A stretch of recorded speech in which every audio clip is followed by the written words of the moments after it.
कहानी उन आम घरों की है जहां खाने वाले तो कई, लेकिन कमाने वाला एक मर्द ही होता है। बावजूद इसके उससे उम्मीदें कम नहीं होती।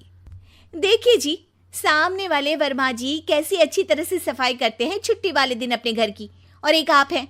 अरे यार, उनके पास कार है, ऑफिस पास में है और हफ्ते में 2 दिन की छुट्टी होती है, तो फर्क तो पड़ता है ना। मेरी तो शादी ही गलत हो गई।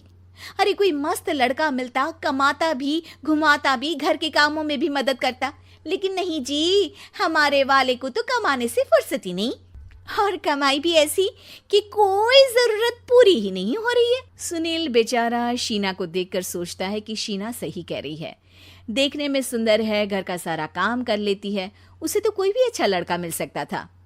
क्या सोच रहे हैं? भागने का इरादा तो नहीं है? अरे नहीं मेरी प्यारी बीवी, मैं तो नहीं, पर डर है कि तुम नहीं कहीं भाग जाओ मुझे छोड़कर। शीला सुनील के मुंह से प्यार भरी बात सुनकर मुस्कुराती है। आप भी ना। सुनील एक दिन ऑफिस से घर आता है कि तभी शीना कहती है, सुनिए जी, वो मेरी सहेली आई थी, सारा दिन वो लोग यहीं थे, अब जा रही थी तो मैंने कहा नहीं नहीं, मेरे पति छोड़ आएंगे ना तुम्हें, तो रोक लिया मैंने। सुनील थोड़ी देर कुछ सोचता है, फिर कहता है, ठीक है, मैं कपड़े चेंज करके आता हूँ। अरे तेरे पति को तो लग रहा है कि अच्छा नहीं लगा।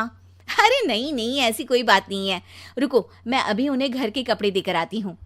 शीना अंदर जाती है जहां सुनील पलंग पर लेटा होता है। अरे क्या मजाक है, वो कह रही है कि आपने मुंह बना लिया। सही तो कह रही है, सुबह से अब ऑफिस से लौटा हूँ, एक कप चाय का तो पूछा नहीं, 20 किलोमीटर जाओ और आओ, और फिर कल उसी टाइम पर ऑफिस। अरे यार, मुझे गाड़ी चलानी आती ना तो बोलती भी नहीं आपको, और कौन सा रिक्शा खींच कर जाना है आपको। सुनील अब क्या बोलता। रात देर से आता है और सो जाता है। अगले दिन शरीर दर्द हो रहा है। अरे तो मत जाओ ना ऑफिस, चलते हैं ना मार्केट घूमने, फिर पिक्चर देखेंगे और रात में खाना खाकर घर वापस।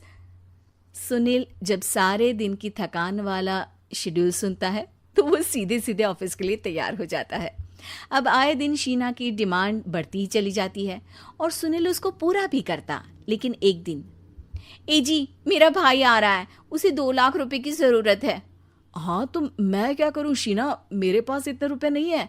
हाँ हाँ पता है नहीं है, लेकिन किसी से लेकर तो दे सकते हो ना। अरे मैं किससे मांगू, मेरे तो जानने में भी कोई नहीं है जिसके पास इतनी बड़ी रकम हो। तभी वहां शीना का भाई शीनू आ जाता है। जीजा जी कैसे हैं आप? अब मैं ठीक हूँ शीनू, अचानक इतनी बड़ी रकम की जरूरत कैसे पड़ गई? अरे जीजा जी, वो बिजनेस शुरू किया ना, तो उसके लिए पैसे की ज़रूरत है। काफ़ी हो चुका है, थोड़ा पैसा बचता है तो मैंने सोचा आपसे ले लूं। अब देखो, मेरे ऑफिस में कुछ लोग हैं जिनकी सेविंग अच्छी है, मैं उन लोगों से बात करके देखता हूँ। सुनील ऑफिस से किसी से पैसे लेकर शीना को दे देता है। शीना वो पैसा भाई को दे देती है 2 महीने बाद। अरे यार शीना, वो ऑफिस वाला आदमी अपने पैसे मांग रहा है, कैसे दूं? अपने भाई से बोलो ना पैसे दे दे। अरे हाँ हाँ दे देगा, कहाँ भागा जा रहा है, आप उनको बोल दो कि दे देंगे। थोड़े दिन बाद, शीना वो आदमी मुझसे आज भी पैसे मांग रहा था यार, मैं तंग आ गया हूँ, ऑफिस जाते ही सामने उसका चेहरा दिखता है, क्या बोलूँ, बार बार पैसे मांगता है। अच्छा मैं शीनू को फ़ोन लगाती हूँ, बात करके देखती हूँ। शीना भाई को फ़ोन करती है लेकिन वो फ़ोन उठाता ही नहीं। लगता है भाई कहीं ऐसी जगह है जहाँ नेटवर्क की समस्या होगी। सुनील अगले दिन दोपहर को ही घर आ जाता है। उसका चेहरा उतरा और परेशान सा होता है। वो रोने लगता है। अरे क्या हुआ जी, आप इतना परेशान क्यों हैं? सब ठीक तो है ना? अरे नहीं शीना, कुछ ठीक नहीं है, मैं ठीक नहीं हूँ। तुम्हारे भाई के लिए मैंने जो पैसे लिए थे, उस आदमी ने आज भरे ऑफिस में सबके सामने मेरी बेइज्जती कर दी। सबके सामने आज मैं कर्जदार बनकर खड़ा था। मैंने हर वो प्रयास किया घर चलाने के लिए जो मैं कर सकता था, लेकिन अब नहीं होगा। वो फिर रोने लगता है। अरे आप तो औरतों की तरह रो रहे हैं, मर्द हैं आप। क्यों, आदमी के सीने में दिल नहीं होता, या फिर वो इंसान नहीं मशीन होता है? अरे मैं थक चुका हूँ शीना, तुम समझती क्यों नहीं? मैं भी शारीरिक और मानसिक रूप से थकता हूँ, मैं भी आराम करना चाहता हूँ, सुकून चाहता हूँ। मैं अब कुछ नहीं कर सकता। कुछ नहीं। वो बैठ जाता है।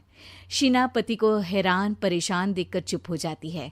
अगले दिन, सुनिए, ये लीजिए 2 लाख रुपये, उस आदमी को दे दीजिए और बोल दीजिए कि आज के बाद किसी को पैसे के लिए बेइज्जत ना करे।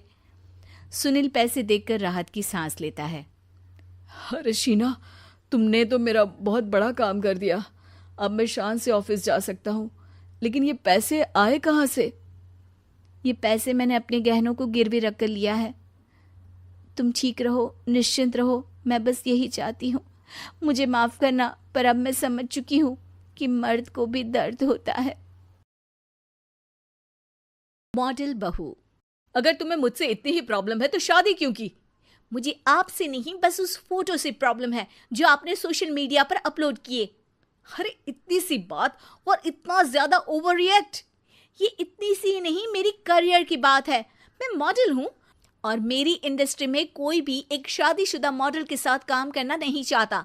इसीलिए अभी के अभी उन फोटो को डिलीट करो। नैना के गुस्से में ऐसा बोलने पर रोहित सोशल मीडिया से अपनी और नैना की सारी फोटो डिलीट कर देता है। नैना एक मॉडल है जिसकी शादी रोहित से होती है, पर उसे हमेशा हर चीज से पहले सिर्फ मॉडलिंग ही दिखाई देती है। इसीलिए वो इसके आगे अपनी शादी को भी कोई इम्पोर्टेंस नहीं देती। एक रात नैना तैयार होकर कमरे से बाहर निकलती है। अरे इतनी रात को ऐसे तैयार होकर कहाँ जा रही हो? Night club. बहू, इस तरह रात भर घर की बहू का बाहर रहना सही नहीं है। ओ प्लीज, ये छोटी थिंकिंग आप अपने पास ही रखें। मेरे प्रोफेशन में night club and parties normal है। ऐसा बोलकर नैना घर से बाहर निकल जाती है और रात भर पार्टी करने के बाद अगली सुबह घर वापस आती है, जहां उसकी सास सुबह सुबह घर की सफाई कर रही होती है। ओहो मम्मी, आप तो बहुत जल्दी उठ जाती है। चलो अच्छा है, मैं चली सोने। जब पूरी दुनिया के उठने का समय है तब तुम्हें सोना है। भला ये भी कोई घर वापस आने का समय है? नॉट अगेन मॉम, मैं आप और आपकी इन बातों से टायर्ड हो गई हूँ। अगर आपको ये सब सहन नहीं करना था तो रोहित की शादी एक मॉडल की बजाय किसी साधारण लड़की से करानी थी ना। सास को ये सब बोलकर नैना सोने चली जाती है, जिसके बाद वो सीधा शाम को कमरे से बाहर निकलती है तो देखती है कि उसकी सास और रोहित बैठे बैठे खाना खा रहे हैं। नैना भी उन्हीं के साथ डाइनिंग टेबल पर जाकर बैठ जाती है, जहां सारा तेल वाला खाना देखकर वो गुस्से में भड़क जाती है। ये सब क्या है मॉम? आपको पता है ना कि मैं एक मॉडल हूँ और मुझे अपना फिगर मेंटेन करने के लिए हेल्दी फूड ही खाना होता है, नॉट लाइक यू। फिर भी आपने सारे खाने में तेल ही तेल भर दिया। बस नैना, बिल्कुल चुप। पहले तो तुम घर में एक सुई तक नहीं हिलाती और मम्मी जो पूरा समय अकेले काम करती रहती है उन पर चिल्ला रही हो। इतनी दिक्कत है तो खुद ही खाना क्यों नहीं बना लेती? पर बनाओगी कैसे? तुम्हें तो मॉडलिंग, पार्टी और सेल्फी के अलावा और कुछ आता ही नहीं ना। मेरे भैया भाभी ने मुझे आज तक किसी काम के लिए नहीं बोला। मैंने जब जो मांगा वो मिला और इन्हें देखो, खाने के नाम पर कितनी बातें सुना दी। बस बहुत हुआ, मुझे अब यहाँ नहीं रहना। नैना गुस्से में तुनकते हुए बैग पैक करके घर छोड़कर अपने भैया के घर पहुंच जाती है, जहां उसकी भाभी खुशी से नैना का स्वागत करती है। अरे क्या बात है नैना, ना कोई खबर ना रोहित साथ में, अचानक कैसे आना हुआ? मैं तो उस घर को हमेशा के लिए छोड़ आई, दोबारा कभी वहां वापस नहीं जाऊंगी। ऐसा बोलकर नैना घर में आकर मजे में सोफे पर बैठ जाती है, जिसके बाद अब वो पूरे ठाठ बाट से अपने मायके में रहने लगती है, जहां उसकी भाभी सारा काम करती और नैना अपने मॉडलिंग प्रोजेक्ट करते हुए बस मौज में बैठकर खाती। नैना, आखिर बताओ तो सही कि तुम्हारे ससुराल में ऐसा क्या हुआ जो तुम्हें घर छोड़ना पड़ा? बस उन्हें मेरा लेट नाइट पार्टी जाना और कोई काम ना करना पसंद नहीं था, तो मैंने वो घर छोड़ दिया और यहाँ आ गई। नैना की बात सुनकर उसकी भाभी हैरानी से उसे देखने लगती है, पर कुछ बोलती नहीं। इसी तरह कुछ समय बीतता है और देखते ही देखते अब नैना के पास मॉडलिंग के प्रोजेक्ट्स आने कम हो जाते हैं, जिससे नैना बहुत परेशान रहने लगती है। ऐसा कैसे हो सकता है? मैं इतनी सुंदर मॉडल हूं तो फिर भी मुझे काम क्यों नहीं मिल रहा? देखो नैना, काम में ऐसे उतार चढ़ाव तो आते ही रहते हैं। आज नहीं तो कल तुम्हें इससे भी अच्छा काम मिलेगा। तब तक अगर तुम चाहो तो घर में खाली बोर बैठने से अच्छा है कि मेरी मदद कर सकती हो। नैना पहले तो घर के काम का नाम सुनकर नाक चढ़ाती है, लेकिन फिर कुछ दिनों तक कोई काम न होने पर बोर होकर अपने आप भाभी की मदद करने पहुंच जाती है। इसी तरह धीरे धीरे उसकी भाभी नैना को घर का काम करने के साथ सारा खाना बनाना भी सिखा देती है। एक रात नैना और उसके भैया भाभी साथ बैठकर डिनर कर रहे होते हैं। पता है, आज का सारा खाना नैना ने बनाया है। मैंने तो बस आज थोड़ी सी ही मदद की है। मानना पड़ेगा नैना, खाना तो बहुत स्वादिष्ट है। आखिर मेरी बहन मल्टी टैलेंटेड जो है, मॉडलिंग और घर दोनों एक साथ बखूबी संभाल सकती है। और फिर जब मदद करने के लिए घर में कोई दूसरा इंसान भी हो तो फिर दिक्कत ही क्या। मेरी बहन चाहे तो उसके लिए कुछ भी इम्पॉसिबल नहीं है। भैया की बात सुनकर नैना को अपनी सास और रोहित की याद आ जाती है। भैया, मम्मी और रोहित ने कभी मुझे मॉडलिंग करने से रोका नहीं। वो तो हमेशा हर चीज़ अकेले संभालते आए हैं और मैं हर काम खराब करती रही।